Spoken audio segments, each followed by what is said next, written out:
तेणु हे मोर गुणग्राही विवेकी महोदय विलंब न करी से दिन भगवान कृष्ण आज अर्जुन को बुझाई देले भीम को बुझाई देले कहले भीम अरे शुण कलिजुग से बापा माँ होचंदी आज जे अर्धगरा जल आज कलिजुग बापा माँ को पेट पुरबनी से जो चारिटा बाल्टी देखिल बापा माँ चारिटा पुआ आज डॉक्टर इंजीनियर पुआ हो सारे सत कि मुठे बापा माँ को शांति खाइबा को देबे माँ छाड़ी की चली गले गोटे दिन बापा छाड़ी की चली जाए गोटे दिन माँ छाड़ी की चली जाए जो दिन बापा माँ छाड़ी आगे चली जाती से दुख 2 दिन छड़ा दुख ना जीवन में दुख आसब संगे संगे जीव किंतु ये हूँ चलिवा दुख ये दुख जीवन में केबे भी लिभे ना प्रत्येक मुहूर्त ये दुख मने पकाई दिए प्रत्येक मुहूर्त ये दुख आखिर लुह झराई दिए हाँ ना नहीं से दुख दुख ही जाए अच्छी आज्ञा आज बुझी जाइए आपण मानकर भीम पंडित मंडली मोर लक्ष्य देवे एपटर अर्जुन अर्जुन जाइछथि उत्तर दिग अर्जुन आज देखिले कौन देखिला गया उत्तर दिगरे अर्जुन कौन देखिले अर्जुन सारे देखिले उत्तर दिगरे कौन देखिले उत्तर दिगरे ना गोटे माँ गाई बाछुरी छुआटी जन्म देछि बाछुरी छुआटी जन्म देछि सत यस माँ गाई वन मध्यरे बाछुरी छुआटी को छाड़ी पळे जाउ छागो कागो छुआ को जन्म देकी मां पळौची बाछुरी छुआटी जन्म हेबा परे आज रक्ताक्त अवस्था रे पड़ी छी हम्बारड़ी दउछे मां को तार प्राण विकल रे से डाकुछि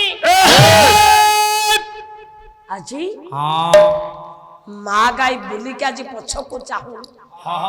से दृश्य देखिले आपण मानकर अर्जुन विलंब न करी भगवान कृष्ण को निकट को आगमन करिछन अर्जुन कहले सदा विराम नाम भजरे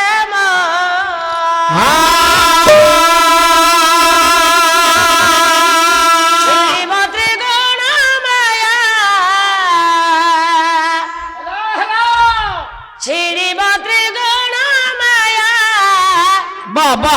हे बुनिस का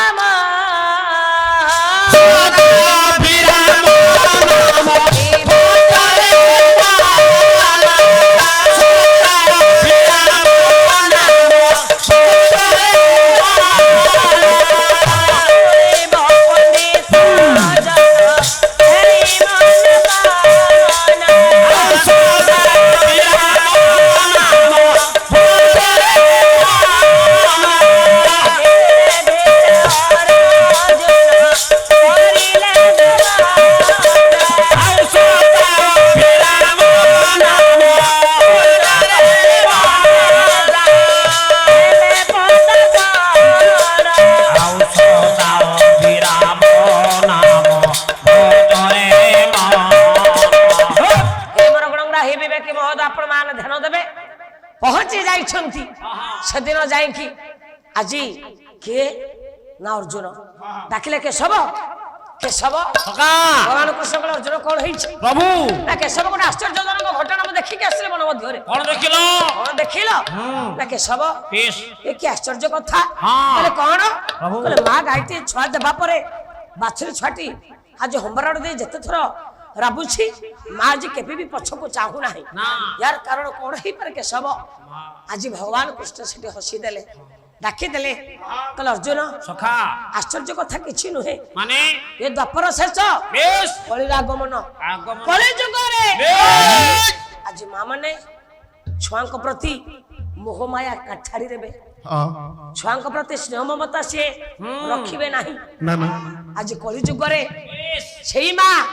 जो माँ सृष्टि करछि सेई माँ भी संहार करिवो जो माँ जन्म देइ छे छुआ को सेई माँ भी छुआ को मन रे दुख देई देई आज निज शांति पाई छुआ को आज्ञा छाड़ी कलि जुग रे माँ माने आज द्वितीय पुरुष ग्रहण करिवे होनी सारे होनी माँ कलि जुग रे महापुरुष अच्युतानंद कहिले कौन कहिले कले घोर कलि जुगे कारो ज्ञान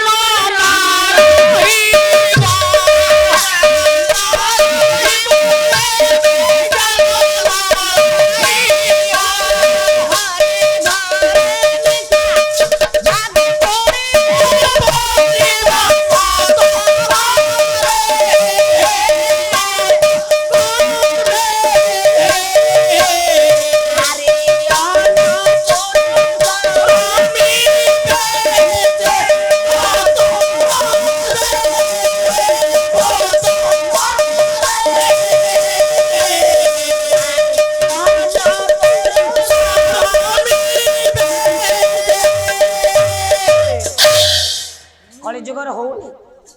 ମା ମାନେ ହଉଛି ନା ନାହିଁ ଭଗବାନ କୃଷ୍ଣ ସେଦିନ ବୁଝାଇଥିଲେ କହିଲେ ଅର୍ଜୁନ ଖା କଳି ଯୁଗରେ ଛୁଆଙ୍କୁ ଛାଡି ମା ଜି ତାଙ୍କ ସୁଖ ପାଇଁ ପଳେଇ ଯିବେ ଦ୍ୱିତୀୟ ସଂସାର କରିବେ ତଥାପି ଯାହା ଆଜି କଳିରେ ସେ ହିଁ ଘଟେ। ଆମର ଯିବା ଯିବା ହଉଛି ମୁଁ ତାକୁ ରଖିଛି ହେଁ? ସାରେ ରାତି 12ଟାରେ ଯାଉଛି ଦିନ ଦି ତିନିଟା ଗୋଟାକର- ଛୁଆ ଥିବ କଥା ମୁଁ ରଖିଛି। ଆଜି ମା ଛାଡିକି ଚାଲିଯିବ ତେଣୁ ବୁଝିଗଲେ ସେଦିନ ଅର୍ଜୁନ ପଣ୍ଡିତ ମଣ୍ଡଳ ପରେ ବିଚାର କରିବେ ଦକ୍ଷିଣ ଦିଗକୁ ଯାଇଥିବା ନକୁଳ ଏବଂ ସହଦେବ ଦି ଭାଇ ଦକ୍ଷିଣ ଦିଗରେ ନକୁଳ ସହଦେବ ଦି ଭାଇ ଆଜି ଦେଖୁଛନ୍ତି କଣ ପଣ୍ଡିତ ମଣ୍ଡଳୀ ମୋର ବିଚାର କରିବେ ନକୁଳ ସହଦେବ ବନମଧ୍ୟରେ ଆଜି ଦେଖିଲେ ଆଜି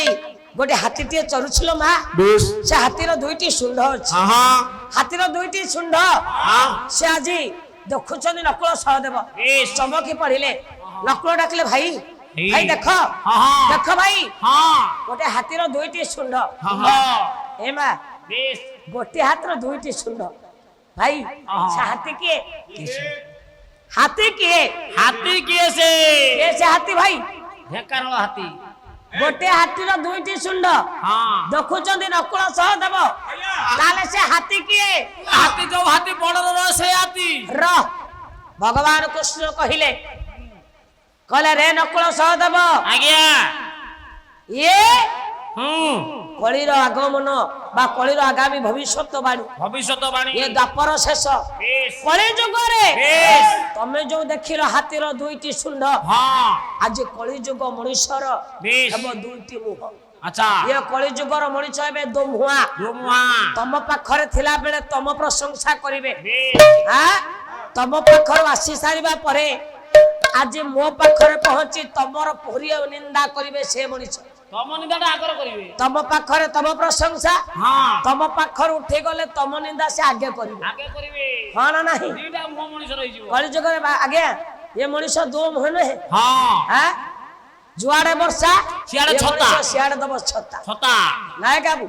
ଖାଲି ସେତିକି କଣ ରେ କଣ ତମେ ସବୁ ଆଜି ସିନା ମୋ ସାଙ୍ଗରେ ପାଲା ଗାଉଛ ବୋଲି କହୁଛ ଆମ ମ୍ୟାଡାମ ଭାରି ଭଲ ଭଲ ମୋ ବିରୁଦ୍ଧରେ ଯଦି ପଦେ କିଏ କହିବ ଦାନ୍ତ ନଗଦେବୁ ତମ ମାନେ ଆଜ୍ଞା ତାଙ୍କୁ କେତେ କଥା କହି ପକେଇବ ମୁଁ କାରଣ ମ୍ୟାଡାମ ଭଳିଆ ମ୍ୟାଡାମ ନାହିଁ ସାରା ମୁଁ ମରଣ କରିଦେବି ମୁଁ ମରଣ କରିଦେବି କିନ୍ତୁ ଶୁଣ କାଲି ଯେତେବେଳେ ତମେ ମୋ ସାଙ୍ଗରେ ପାଲା ବନ୍ଦ କରିଦବ ମୋ ସାଙ୍ଗରେ ଯଦି ପାଲାକୁ ନ ଆସିବ କିଏ ଯଦି ପଚାରିବ ତମେ ଆଉ ସ୍ମିତାପଣା ସାଙ୍ଗରେ ପାଲା ଗାଉନା କି ଏ ସେ ଗାୟିକା ଭଲ ନୁହେଁ ଆମେ କଣ ଛି ଛି ଛି ସେ ଗାୟିକା ଭଲ ନୁହନ୍ତି ଆମେ ଛାଡିକି ପଳେଇ ଆଇଲୁ ହଁ କଣ ଆଜ୍ଞା ସେଇଭଳି ଯେ ପର୍ଯ୍ୟନ୍ତ ସ୍ୱାର୍ଥ ଅଛି ସେ ପର୍ଯ୍ୟନ୍ତ ମଣିଷ ଅଛନ୍ତି ଅଛନ୍ତି ତେଣୁ ମୋ ଜ୍ଞାନୀ ମଣ୍ଡଳୀ ହଁ ହଁ କଳିରେ ମଣିଷ ଏବେ ସ୍ୱାର୍ଥବାଦୀ ବେଶ। କଳି ସେ ମଣିଷ ଏବେ ଦମୁଆ ହଁ ହଁ ଏ ମଣିଷଙ୍କୁ ଆଜି କଳି ଯୁଗରେ ଚିହ୍ନି ହବନି ଚିହ୍ନିବା କଷ୍ଟ ଭଗବାନ କୃଷ୍ଣ ସେଦିନ ବୁଝାଇ ଦେଇଛନ୍ତି କାହାକୁ ନା ଏବଂ ନକୁଳ ଏବଂ ସହଦେବକୁ ସମସ୍ତେ ଆଗେ ଏକତ୍ରିତ ହୋଇଯାଇଛନ୍ତି ଭଗବାନ କୃଷ୍ଣଙ୍କ ପାଖରେ ଡାକିଲେ ହେ କେଶବ ହଁ ହଁ ଆଉ ବିଳମ୍ବ ନ କରି ବେଶ ଆମେ ଚାଲ ହଁ ହଁ ଏବେ ଫେରିଯିବା ମୋ ଶିବିରକୁ ହଁ ହଁ ଆଜି ବର୍ଷା ତ ହେଲାଣି ବନ୍ଦ କରିଦବା ଆଜି ବିଳମ୍ବ ନ କରି ସେଦିନ ଜ୍ଞାନୀ ମଣ୍ଡଳୀ ମୋର ବିଚାର କରିବେ ଭଗବାନ କୃଷ୍ଣ ପାଣ୍ଡବମାନଙ୍କୁ ସାଥିରେ ଧରି ଆଜି ଆନନ୍ଦିତ ମନରେ ଫେରି ଯାଇଛନ୍ତି ପାଣ୍ଡବମାନଙ୍କ ଶିବିରକୁ